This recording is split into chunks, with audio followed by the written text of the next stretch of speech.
Hello everyone, I am Pratik and welcome to the classes. So today I'm gonna explain you some questions of codes have started 9 problems. So before we move on the explanation, please don't forget to hit the subscribe button. So let's begin the explanation.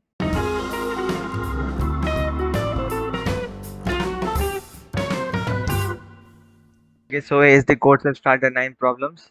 It contains a 6 problem and I'm gonna explain you the first two questions. So the first question is black cells in a chessboard and the problem code is this black cell.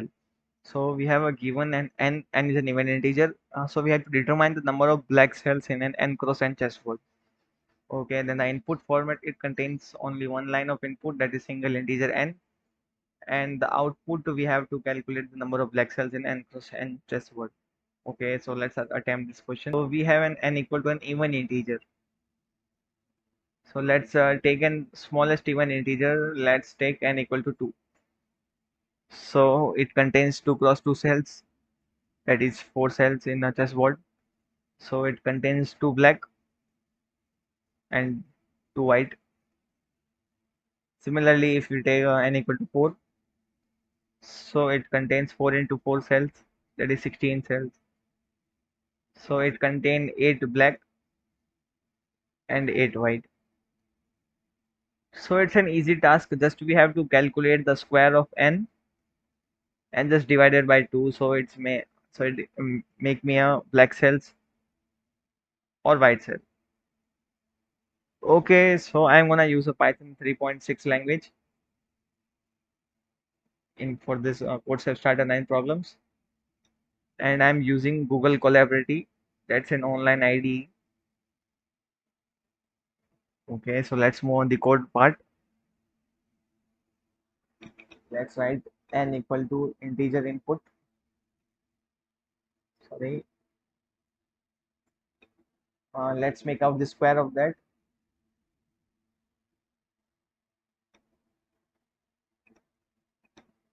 Let's say black cells contain as I discussed, it's the half of that square.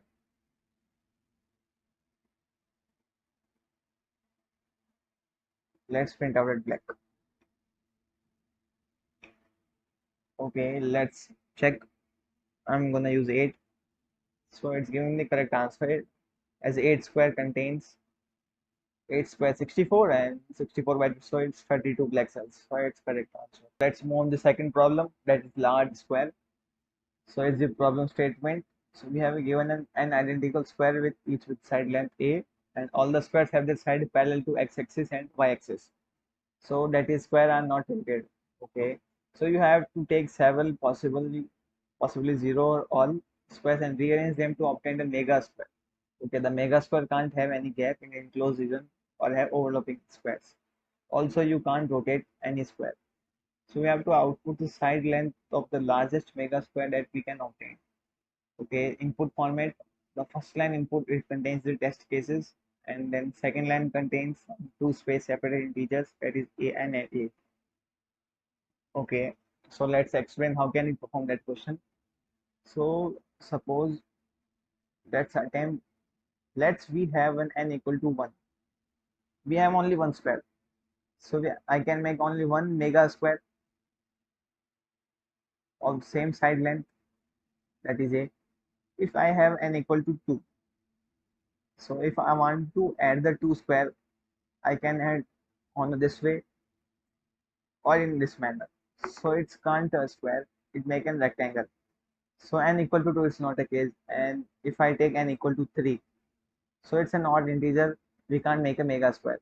But we can take only one cells. We take only one cell, it is 1, to make a mega square. Similarly, in that we can take only one cell to make a mega square. Let's take n equal to 4. So we can make a mega square of that if we combine the 4 cells like in this manner. So it's make a mega square, and it's contain the side length of double of that, double of small cells. Okay, if we take n equal to 5, it can't contains. So through this observation, I can conclude that if n is a perfect square, If n is a perfect square, so it combine all the n and make a one mega square, and its side will be the square root of that n into that the smaller side. Agree? Suppose let's take n equal to 16. 16, it's in perfect square, so the mega square side will be root of 16 into the smaller length is given 18. Okay, 18. Let's take an 18.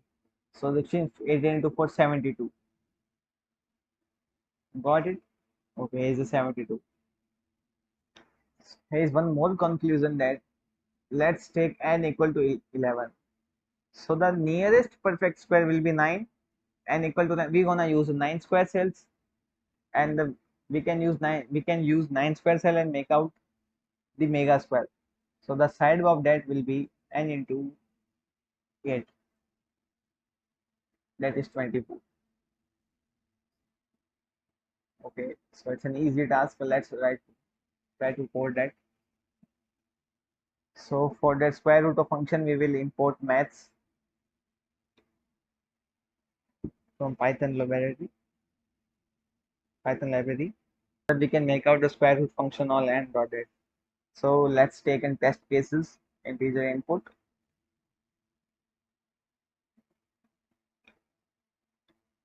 Let's run a for loop for that.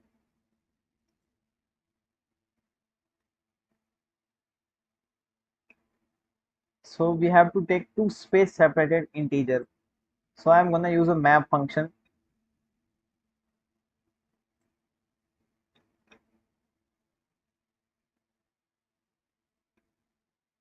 Okay. So just quickly we have to print out the floor function. You know that floor, why I will use the floor function. See that it's a greatest integer function. If we take out the root of 11, so it's give me a 3.1 something. So the greatest integer of that will be 3. So the nearest perfect square will be make out from the floor of that. Okay.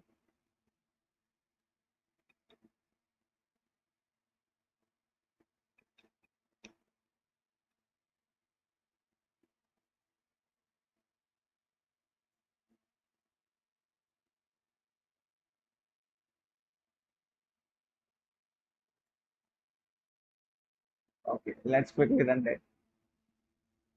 Let's take in 4 integers, 4 test cases.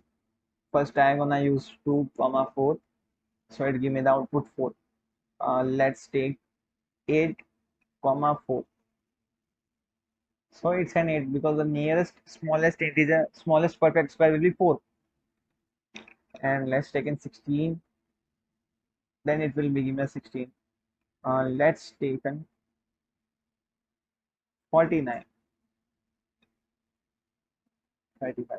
Okay, so it's could run perfectly fine. So I hope you like my explanation of that questions. So give me a like button and please don't forget to subscribe the classes. Thank you.